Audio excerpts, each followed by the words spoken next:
அதை ஆண்டவர் நமக்கு தந்திருக்கிற நல்ல வாக்கு திட்டம். ஏசாயா தீர்க்கதரிசன புஸ்தகம் 43 அதிகாரம் 18 வசனம். ஏசாயா தீர்க்கதரிசன புஸ்தகம் 43 அதிகாரம் 18 வசனம். முந்தினவைகளை நினைக்க வேண்டாம், பூர்வமானவைகளை சிந்திக்க வேண்டாம், மாணவைகளை சிந்திக்க வேண்டாம். இதோ இதோ நான் புதிய காரியத்தை செய்கிறேன், பெரிய காரியத்தை செய்கிறேன், இப்பொழுதே அது தோன்றும். இப்பொழுதே அது தோன்றும். ஆண்டவர் சொல்லுகிறார், நான் புதிய காரியத்தை செய்கிறேன், அது இப்பொழுதே தோன்றும். பழையன எல்லாம் ஒழிந்தன, எல்லாம் புதிதாயின. ஆண்டவர் சொல்லும் பொழுது 2 விஷயங்களை சொல்லுகிறார். பழையன எல்லாம் ஒழிந்தன, எல்லாம் புதிதாயின. அல்லேலூயா. ஆண்டவர் புதிய காரியத்தை செய்கிறார் என்றால் தேவன் பலத்த காரியங்களை செய்ய போதுமானவர். தேவன் புதிய காரியங்களை நம்முடைய வாழ்க்கையில் நடப்பிக்க அவர் ஆச்சரியமான தேவன் என்பதை நாம் மறந்துவிடக்கூடாது.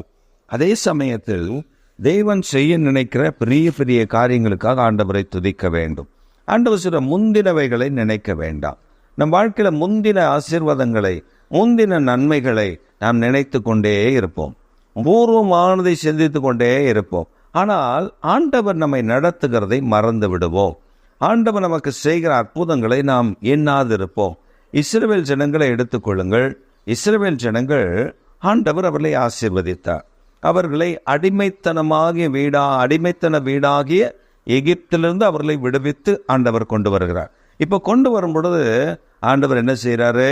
அவங்கள வனாந்தரத்தில் கொண்டு வந்து அவங்களுக்கு மன்னாவை தந்து போஷிக்கிறார். 40 ஆண்டு காலம் மன்னாவை சாப்பிட்றாங்க.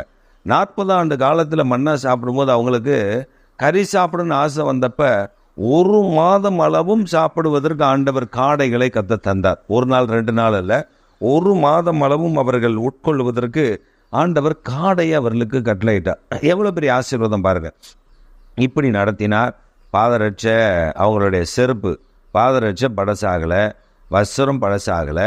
இப்படி அழகாக 40 ஆண்டு காலம் வனாந்தரத்தில் ஜனங்களை அழகாக நடத்துகிறார். இப்படி நடத்தி வருகிற ஜனங்கள் புலம்புகிறார்கள். அதில் ஒரு கூட்டம் எப்படி புலம்புதுன்னா, நாங்கள் அங்கே எகிப்தில் இருந்தோமானால் நலமாக இருக்குமே. ஏன் நலமாக இருக்கும்? வெள்ளரிக்காய் கிடச்சிது, வெள்ளைப்பூண்டு கிடச்சிது, வெங்காயம் கிடச்சிது, கீரை கிடச்சிது.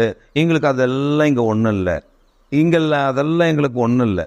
சிலர் ஆண்டவரை அறிந்து கொண்டு ரட்சிக்கப்பட்டு தேவனுடைய பிள்ளையாய் மாறின பின்பு புலம்புகிற புலம்பலை நாம் பார்க்கிறோம். இந்த புலம்பல் எதை குறிக்குது அப்படின்னா, நான் பழைய காலங்களில் இதெல்லாம் சாப்பிட்டேன், எனக்கு இல்லை, ஆனால் தேவதூதர்கள் சாப்பிடுகிற மன்னாவை தந்திருக்கிறாரே என்ற உணர்வில்லை.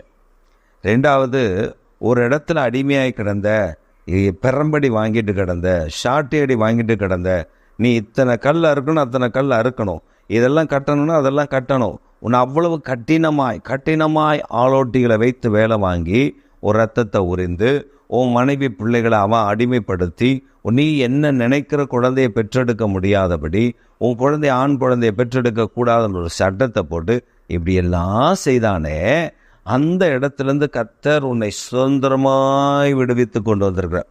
இவருக்கு ஒரு அடிமைத்தனம், அதுலேருந்து ஒரு விடுதலை, அதற்கான ஒரு ரட்சகரை அனுப்பி அதற்கான ஒரு ரட்சிப்பை தரும்படி ஒரு மனிதனை கொண்டு வந்து ஆண்டவர் அங்கிருந்து விடுவித்து கொண்டு வந்துட்டார். இப்போ விடுவித்து கொண்டு வந்ததுக்கப்புறம் நம்ம ஆட்கள் முந்தினவைகளை நினைத்து பூர்வமானதை சிந்தித்து நாங்கள் இப்படி இருந்தோமே அப்படி இருந்தோமே பெருமை பேசிட்டாலே. சில சொல்றது, நான் யார் தெரியுமா, எங்கள் அப்பா யார் தெரியுமா, எங்கள் இது என்ன தெரியுமா, எங்கள் அது என்ன தெரியுமா, எதுவாக இருந்துட்டு போட்டுவேன், இப்போ நான் ராஜாவுடைய பிள்ளை, இப்போ நான் அபிஷேகம் பண்ணப்பட்ட தேவனுடைய குமாரன் குமாரத்தி, இப்போ நான் எனக்காக ரத்தம் சிந்தி மரித்து 3ஆம் நாள் உயிரோடு கூட இருந்த என் ரட்சகருடைய சம்பத்து சொத்து, இந்த சொத்தை அவர் கைவிடுவாரா? விட மாட்டார்.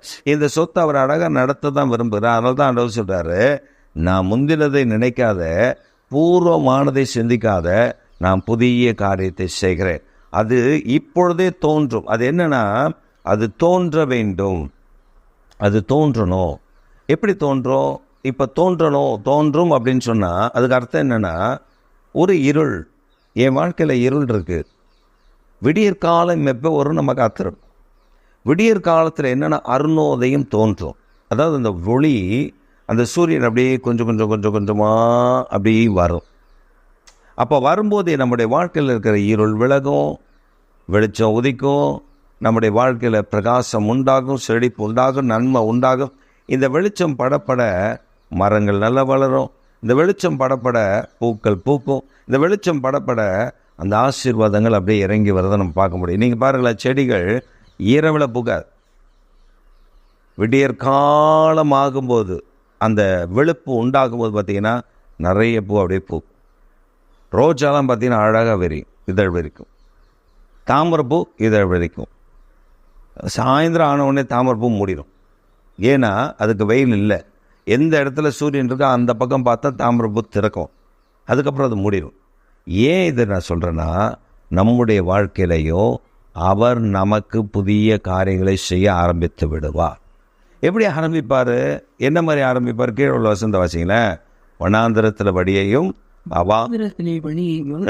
அவாந்திர வழியிலே ஆறுகளையும் வனாந்திரத்தில் வழியையும் அவாந்திர வழியில் ஆறுகளையும் உண்டாக்குவேன். பாருங்க, ஆண்டவர் நமக்கு சொல்றது, நான் வனாந்திரத்தில் வழி, அவாந்திர வழியில் ஆறுகள். வனாந்திரம்னா என்ன? நம்முடைய வாழ்க்கையில் வனாந்திரம் என்றால் என்ன? என்ன பிரச்சனை ஊடுருவி நம்ம போகிறோம், அதுதான் நமக்கு வனாந்திரம். இப்போ ஆபிரகாமுக்கிட்ட போய் நீ வனாந்திரத்தில் வழியாய் கடந்து வந்தேன், ஆமாம் நான் டெசர்ட் வழியாக தான் நடந்து வந்தேன்னுவான். ஆனால் அவனுடைய அந்த ஆபிரகாமுடைய வாழ்க்கையில் ஏதாவது குறைவு இருந்துச்சா? இல்லை. பொருளில் ஆண்டவர் ஆசீர்வச்சிருந்தார், மிருக ஜீவனில் ஆண்டவர் ஆசீர்வச்சார். ஆனால் அவனுடைய வாழ்க்கையில் வனாந்திரம் என்பது குழந்தை இல்லாததான் அவனுடைய வாழ்க்கையில் வனாந்திரம். தாவீதுடைய வாழ்க்கையில் வனாந்திரம் இருந்தது. தாவீதுடைய வாழ்க்கையில் வனாந்திரத்தை அவன் கடந்து வந்தான். அபிஷேகம் பண்ணப்பட்டு விட்டான், ராஜ்யம் கிடைக்கல, அதுதான் அவனுக்கு வனாந்திரம். நம்முடைய வாழ்க்கையில் தேவன் நமக்கு வாக்குத்தத்தம் பண்ணியிருப்பார். அந்த வாக்குத்தத்தத்தை ஆசீர்வாதம் நம்முடைய கரத்தில் கிடைக்கும் வரை அது நம்முடைய பார்வையில் நம்முடைய வாழ்க்கையில் அது வனாந்திரம் தான். இல்லையா? அப்போ இந்த வனாந்திரத்தின் பாதையில் ஆண்டவர் சொல்ற வனாந்திரத்தில் நான் வழியை உண்டு பண்ணுவேன். இதில் எப்படி நீங்கள் ஜெயிக்கணும், எப்படி நீங்கள் வெளியே வரணும் நான் உங்களுக்கு கற்றுக் கொடுத்து உங்களை வெளியே கொண்டு வர. அவாந்திர வேலைகளில் தண்ணீரே இல்லை, வறண்டு போய் கிடக்குது. நம்முடைய வாழ்க்கையில் சில நேரங்களில் சில பிரச்சனைகள் நிமித்தம் நம்முடைய மனம் வறண்டு விடும், நம் மனம் நம்பிக்கையற்று விடும், நம்முடைய மனம் சோர்ந்து போய்விடும். நம்ம அப்படியே நம்ம சோர்வடைந்திருப்போம். ஐயோ நான் இவ்வளோ ஜெபிக்கிறேன், இந்த விஷயத்தில் ஆண்டவரை கண்ணோக்கி பார்க்கலையே அப்படின்னு நம்ம சில விஷயங்களை வச்சுருப்போம். ஆனால் ஆண்டவர் சொல்கிறாரு, அவாந்திர வழியில் அந்த தண்ணீரை என்ன பண்ணுவேன்? உண்டு பண்ணுவேன். அப்படின்னா என்ன? அந்த அவாந்திர வழியில் அந்த தண்ணீரை உண்டாக்கிட்டா அது செழிப்பான தடம் போல, தடாகம் போல மாறிடும். அதான் சொல்கிறாரு ஏசாயா தீர்க்கதரிசன புத்தகம் 58வது அதிகாரம் 11ஆம் வசனத்தில் ஆண்டவர் சொல்லும் பொழுது ஒரு காரியத்தை ஆண்டவர் ரொம்ப தெளிவாக சொல்கிற. வாசிங்க, ஏசாயா தீர்க்கதரிசன புத்தகம் 58வது அதிகாரம் 11ஆம் வசனம். கர்த்தர் நித்தமும் உன்னை நடத்தி, பாருங்க, கர்த்தர் நித்தமும் உன்னை நடத்தி மகா வறட்சியான காலங்களில், பாருங்க, மகா வறட்சியான காலங்களில் உன் ஆத்துமாவை திருப்தியாக்கி, உன் ஆத்துமாவை திருப்தியாக்கி, உன் எலும்புகளை இனமுள்ளதாக்குவார், உன் எலும்புகளை நிறமுள்ளதாக்குவார். நீ நீர்ப்பாய்ச்சலான தோட்டத்தை போலவும், நீர்ப்பாய்ச்சலான தோட்டத்தை போலவும், வற்றாத நீரூற்றை போலவும் இருப்பார். வற்றாத நீரூற்றை போலவும் இருப்பாய். ஆண்டவர் சொல்றாரு, நித்தமும் உன்னை நடத்தி மகா வறட்சியான காலங்களில் உன் ஆத்துமாவை திருப்தியாக்கி. அப்போ என்ன? என் வாழ்க்கையில் வறட்சி, வனாந்திரம் இதெல்லாம் வரும் பொழுது அவர் என் ஆத்துமாவை திருப்தியாக்குகிறார்.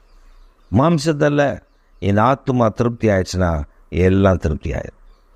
என் ஆத்துமா திருப்தி ஆகலைன்னா எல்லாம் திருப்தி ஆகாது. நீங்கள் பாருங்களேன், நம்முடைய வாழ்க்கையில் ஒரு செபிக்கிறோம், ஒரு அற்புதத்துக்காக நம்ம கேட்குறோம். ஆண்டவர் அற்புதம் செஞ்சுட்டாருன்னா அந்த அற்புதத்தை மனதிற்குள்ளே தான் நமக்கு முதல்ல ஒரு மகிழ்ச்சி வரும். அப்படியே ஒரு பூரிப்பு வரும். பூரிப்பு வந்தோடனே சரீரம் ஒரு பூரிப்படையும். சரீரம் ஒரு பூரிப்படைந்தோடனே வியாதி அப்படியே கப்பன்னு வெளியேறும். அதாவது டாக்டர் சொல்கிறாங்க, சரிங்க மகிழ்ச்சியாக இருங்க, துக்கமாக இருக்காதீங்க அப்படின்றாங்க, டிப்ரெஷனுக்குள்ளே போகாதீங்க அப்படின்றாங்க. ஆனால் இங்கே ஆண்டவர் நமக்கு கற்றுக் கொடுக்குற ஒரு காரியத்தை பார்த்தீங்கன்னா ரொம்ப அழகாக என்ன சொல்கிறாரு?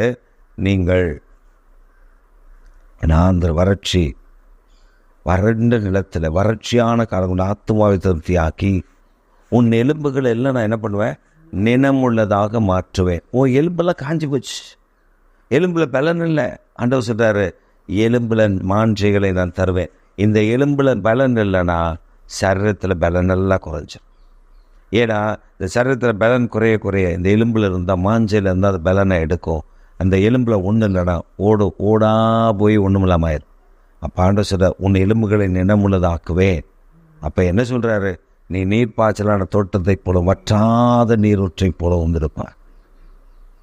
ஒரு நீர்ப்பாய்ச்சலான தோட்டம் வற்றாத நீரூற்றுனா அந்த இடம் ஒரு செழிப்பு, அப்படி செழிப்பார். ஒரு மனிதன் சொல்கிறாரு, ஸ்ரீலங்காவில் ஒரு பப்பாசி தோட்டம், பப்பாளி பழம் சொல்கிறோன்னா பப்பாளி தோட்டத்தை அவங்க சொல்கிறாங்க. அந்த பப்பாளி தோட்டத்தில் அவர் சொல்கிறாரு, இந்த பப்பாளி தோட்டத்தை நான் வச்சப்போ எல்லாரும் என்ன கிண்டல் பண்ணார், எல்லாம் கேள்வி பண்ணாங்க, இங்கே போய் வைக்கிறடா என்னடா வரும், பப்பாளியில் என்னடா உனக்கு கிடைக்கும் அப்படின்னாங்க. ஆனால் நான் வைத்த பொழுது அந்த மரம் கனி கொடுக்க ஆரம்பிச்சது. ஒரு மரம் கனி கொடுக்க அந்த மரம் அப்படியே பலவீனமாகும். அவர் சொல்கிறேன், ஒரு பலவீனமாகும், அப்படியே மஞ்சள் அடிக்கும் அந்த மரத்தில். நாங்கள் பப்பாசி மரத்தில் மஞ்சள் அடிக்கிறத பார்த்துட்டோம்னா உடனே நாங்கள் என்ன பண்ணுவோம், அதற்கான தண்ணீர், அதற்கான உரங்களை, நல்ல உரங்களை கொண்டு வந்து அதில் போட்டு அதுக்கு மூட்டாக்கு, அதாவது அந்த மூட்டு கட்டுவோம். கட்டிட்டு அதுக்கு ஒரு மாதத்தில் பார்த்தீங்கன்னா இலைகள் கருத்த பச்சை நிறத்துக்கு மாறும். மஞ்சள் நிறத்தில் இருந்தது சத்து இல்லாதனால அப்படி ஆயிடுச்சு, கருத்த பச்சை நிறத்துக்கு மாறின உடனே ஒரு மாதத்தில் பூ பிடிக்க ஆரம்பிச்சிடும், பிஞ்சு பிடிக்க ஆரம்பிச்சிடும், நல்ல காய்கள் காயும். அந்த மனிதன் தான் வளர்க்கிற தன்னுடைய பயிரை பற்றி அவன் நன்றாக தெரிந்திருக்கிறான்.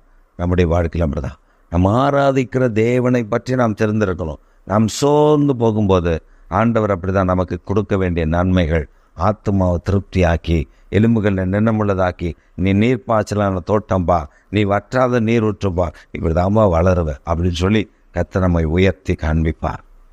ஒரு வசந்த வாசிங்க பார்ப்போம். எரேமியாவின் தீர்க்கதரிசன புஸ்தகம் 33வது அதிகாரம் 14 வசனம் வாசிங்க. எரேமியா 33:14. இதோ நாட்கள் வரும் என்று கர்த்தர் சொல்லுகிறார். அப்பொழுது நான் இஸ்ரவேலின் குடும்பத்துக்கும் யூதாவின் குடும்பத்துக்கும் சொன்ன நல் வார்த்தைகளை நான் நிறைவேற்றுவேன். அல்லேலூயா.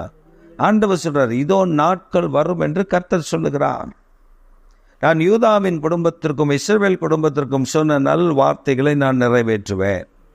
நம்ம பல நேரங்களில் ஆண்டவருடைய வாக்குத்தத்தம் நமக்கு இருக்கும், சந்தேகப்படும். வாக்குத்தத்தம் இருக்கும், ஐயோ நிறைவேறலேன்னு கவலைப்படும். வாக்குத்தத்தம் இருக்கும், ஐயோ அந்த வாக்குத்தத்தம் எனக்கு வரவே இல்லையே அப்படின்னு சோர்ந்து போயிடும். ஆண்டவர் சொல்கிறாரு, நாட்கள் வருது, உனக்கு நான் கொடுத்த வாக்குத்தத்தத்தை நிச்சயம் நிறைவேற்றுவேன். இந்த வாக்குத்தத்தத்தை நிறைவேற்றுவதற்கு நாம் நினைக்கிறோம், எனக்கு வயசாகி போச்சு, எனக்கு பலனெல்லாம் போச்சு, எனக்கு இப்படி ஆயிடுச்சு, இங்கே இப்போ போய் இந்த காரியத்தை செஞ்சுருக்கிறீங்களே. அப்போ அவருக்கு தெரியாதா நமக்கு என்ன காரியம் செய்யணும்னு?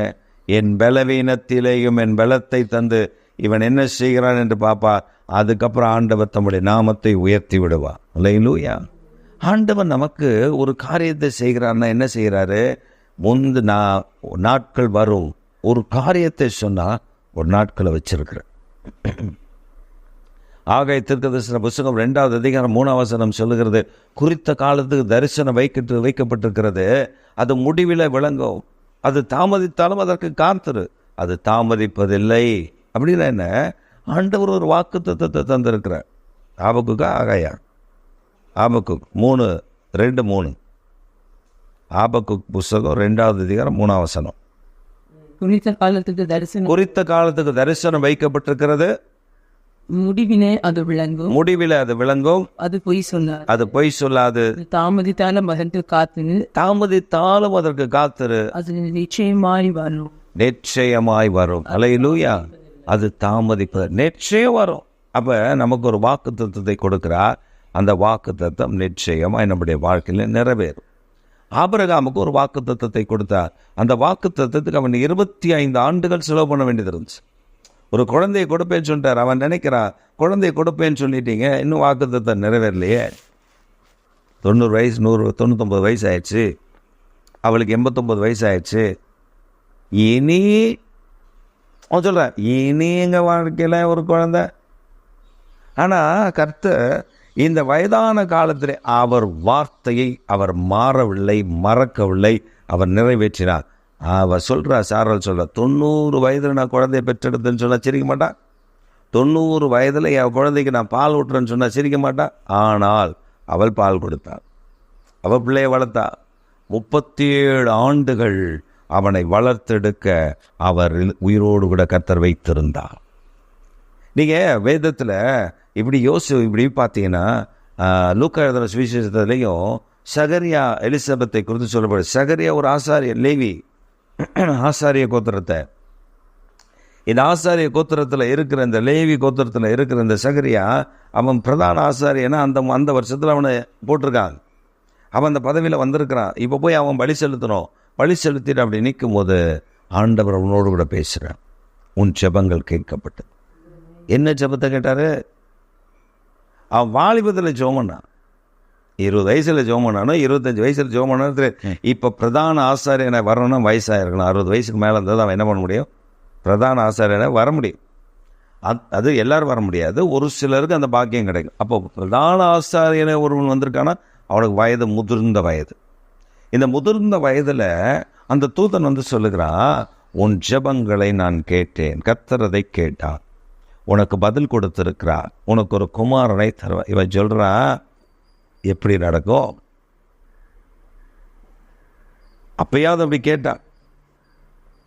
இப்போ நம்ம ஒன்று கூகுளில் தூக்கி போட்டு பார்ப்போம், நடக்குமா? இது நடந்தால் என்ன வியாதியெல்லாம் வரும்? உடனே டாக்டர்கிட்ட அட்வைஸ் கேட்போம். இப்போ நான் ப்ரெக்னென்ட் ஆனால் என்ன வியாதி வரும்? குழந்தை ஊனமாக பழக்குமா, நல்லா இருக்குமா? அவன் உடனே அதை ரீட் பண்ணி இதை ரீட் பண்ணி அப்படி ரீட் பண்ணி இப்படி ரீட் பண்ணி சொல்லுவான். இது எந்த ரீடிங்கும் கிடையாது. கர்த்தர் வாக்குத்தத்தம் பண்ணினால் அதை நிறைவேற்றுகிற கர்த்தர். ஆண்டவர் சொல்கிறாரு, அவனுக்கு ஒரு வாக்குத்தத்தம் பண்ணிட்டேன், அவன் கேட்டான், அவன் ஜெபத்தை நான் கேட்டிருக்கிறேன், அந்த வாக்குத்தத்தத்தை நான் நிறைவேற்றி தருகிறேன். இன்றைக்கு நமக்கும் ஆண்டவர் நமக்கு அதான் சொல்கிறாரு, நான் உனக்கு ஒரு வாக்குத்தத்தம் பண்ணியிருக்கிறேன், உன் ஜெபங்களை நான் கேட்டிருக்கிறேன், அதற்கு நான் பதில் கொடுப்பேன், காத்து. இதோ நாட்கள் வரும், நாட்கள் வருகிறது, அந்த நாட்களில் பலவீனனாக இருந்தாலும் பலவான் என்று சொல்லுவான். எனக்கு எப்போ ஆண்டவர் தரணும்னு ஆண்டவருக்கு தெரியும். அந்த ஆசீர்வாதத்தை என் கையில் எப்போ கொடுக்கணும்னு ஆண்டவருக்கு தெரியும். அந்த ஆசீர்வாதத்தை அந்த நேரத்தில் கொடுத்தாதான் எனக்கு அது ஆசீர்வாதம். அந்த நேரத்தில் கொடுத்தாதான் அது எனக்கு பல காரியங்களுக்கு பிரயோஜனப்படும். அந்த நேரத்தில் கொடுத்தாதான் கர்த்தர் என்னை ஆசீர்வதித்து உயர்த்துகிறதை நான் பார்க்க முடியும். சில நேரங்களில் நம்முடைய வாழ்க்கையில் ஆண்டவருடைய ஆசீர்வாதத்தை நம்ம கையில் வாங்கும்போது அது எவ்வளவும் மேன்மையாக இருக்கும் பாருங்கள்.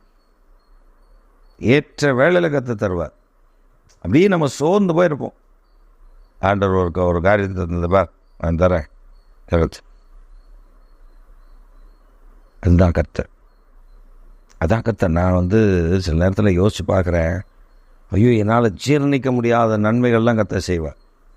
சில நேரத்தில் சிலர் ஓடி சில காணிக்கைகளை கொண்டு கர்த்தர் உங்களுக்கு கொடுக்க சொன்னார் பாசனம் கொடுக்கும்போது நானோட கேட்பேன், இது என்னத்துக்குப்பா? இந்த வேலைக்கு, இதுக்கு அதுதான் ஆண்டவர் நம்மை வழிநடத்தி வர காரியங்கள். ஆமென். இந்த தேவன் இன்றைக்கும் ஜீவனுள்ள தேவனாய் இருக்கிறார். நம் வாழ்க்கையில் அற்புதங்களை செய்.